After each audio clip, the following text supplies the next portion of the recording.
La radio du Salon de la Radio 2016. Génération Jeune Talent.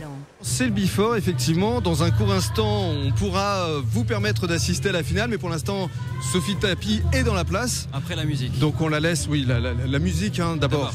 C'est important. Alors, ça adoucit les mœurs, c'est le cas de le dire.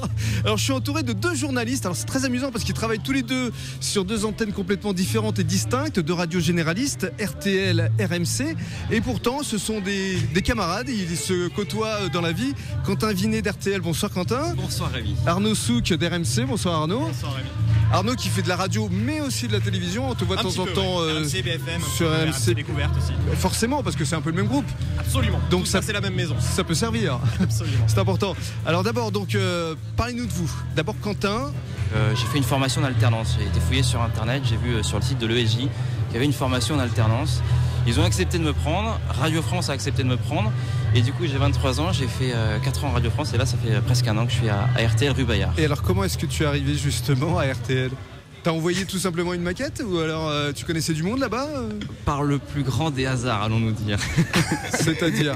J'ai envoyé un mail, on m'a dit viens et je suis venu. Ah c'est sympa. Comme quoi la radio finalement ça peut être simple. Voilà. Et alors l'une des raisons aussi pour lesquelles tu es sélectionné, et là justement je tiens à rendre hommage à Jean-Yves Autenul parce que c'est là où je tiens à dire que le jury est aussi force de proposition, c'est que tu étais à l'antenne un fameux 13 novembre, c'est ça, soir de France-Allemagne avec les catastrophes que tout le monde connaît.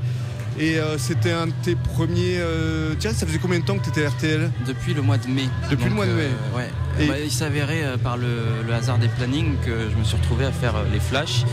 Et donc, il y a eu ces informations dramatiques. On va pas y revenir, hein, c'est pas l'endroit. Non, et ce qui est formidable, c'est que tu as pris de l'antenne.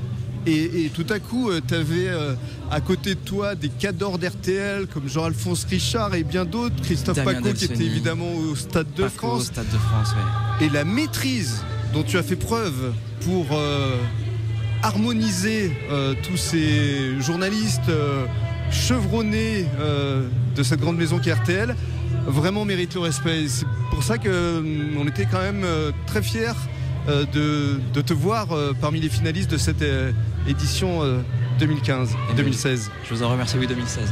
Mais ça démarre en 2015, la sélection. Également. Et alors, qu'est-ce que tu nous as préparé là pour tout à l'heure? Je sais pas si tu dois dévoiler Arnaud, qui est quand même, parce que vous êtes dans la même catégorie. Bon, on l'a fait sur la même table, hein, on l'a écrit ensemble tout à l'heure après le déjeuner. Bon, alors tu vas parler de quoi, toi? Je sais pas. Bon, alors, il s'avère que j'étais pour un reportage pour RTL. T'étais à Calais? J'étais à Calais, c'était la semaine dernière. Absolument, j'ai entendu le reportage. Ouais, c'était mercredi matin. On parlait tout à l'heure. Avec pour la matinale d'Yves Calvi. Ouais. Et donc, je vais vous en parler tout à l'heure. On va pas dévoiler tout ça. D'accord. C'est pas la peine. Faut rester avec nous. Ouais. Alors Arnaud, on parle de toi maintenant, ton parcours d'abord. Et moi, c'est un petit peu pareil que Quentin. J'ai commencé par de la radio locale associative à Cahors, dans le Lot. Voilà, pour ceux qui connaissent, j'ai commencé à faire des émissions musicales. Voilà, j'avais créé une émission qui s'appelait La Rock Machine à l'époque. Wow. Voilà, l'idée c'était toutes les semaines de faire une grande histoire et de passer des tubes des plus grands groupes de rock. On avait commencé avec mon pote par les Rolling Stones. Enfin bref, on avait fait plein de groupes comme ça. Et puis voilà. Enfin moi j'ai toujours voulu faire de la radio depuis cette époque-là et puis même depuis avant. Et alors moi, contrairement à Quentin, j'ai fait quelques petites études. J'ai fait Sciences Po à Toulouse. Et voilà, j'ai passé un concours, l'école de journalisme de Toulouse, par hasard. C'était la première fois que je le passais. Il se trouve que je l'ai eu, j'aurais pas insisté. Mais il se trouve que je l'ai eu et ça m'a permis donc de mettre un pied dans le monde du journalisme et plus particulièrement dans le monde de la radio. Et t'as démarré où alors? Et j'ai démarré à Sud Radio. D'accord. Ma carrière de journaliste. À quelle époque? C'était en 2010 pour être précis. Ah oui, c'est très récent. Et après, comme Quentin, du coup Radio France. Voilà, c'est d'ailleurs depuis Radio France qu'on se connaît avec Quentin. Et voilà, donc j'ai tourné le fameux planning de Radio France. De la brigade, comme on dit. Exactement. C'est ça, le planning. Alors voilà, je suis allé à Reims, je suis allé à Bayonne, à Guéret, dans la Creuse. Ça forme. En même temps, c'est très formateur. Exactement. Je le regrette pour rien au monde. Et comment est-ce que tu as atterri à RMC alors? Par le plus grand des hasards. Tu lui envoies un mail et j'ai envoyé un mail. C'est pas vrai, vous avez la même histoire tous les deux. Et on m'a dit, viens. Mais le pire, c'est que. Enfin, le pire ou pas. À peu près au même moment. Et ça s'est passé exactement au même moment, je crois. Enfin, ça a dû se passer à peut-être 1 ou 2 semaines d'intervalle. Waouh. Et aujourd'hui, donc sur RMC? Et donc aujourd'hui sur RMC, alors je fais plein de choses sur RMC. Je présente les journaux des sports de la matinale avec Jean-Jacques Bourdin le matin. Donc là c'est plus moi en l'occurrence, mais c'est moi qui faisais ça là ces 15 derniers jours. Je commente des matchs de rugby, je commente des compétitions de ski, des matchs de foot, du basket.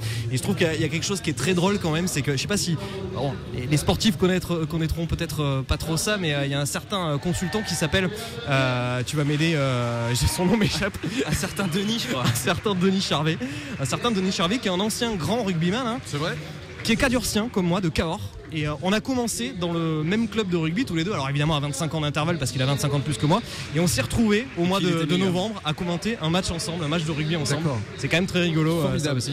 J'ai le sentiment qu'ils sont en train de terminer leur concert 19h30. Je pense qu'on va peut-être pouvoir démarrer. Juste pour finir, qu'est-ce que tu vas nous présenter?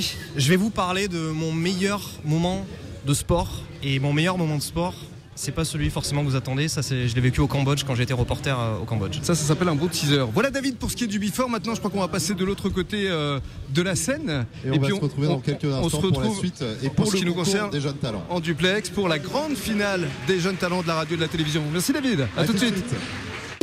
La radio du Salon de la Radio 2016. Avec Broadcast Associés, Open Radio, Maxillaire, A2PRL et lesvoix.fr.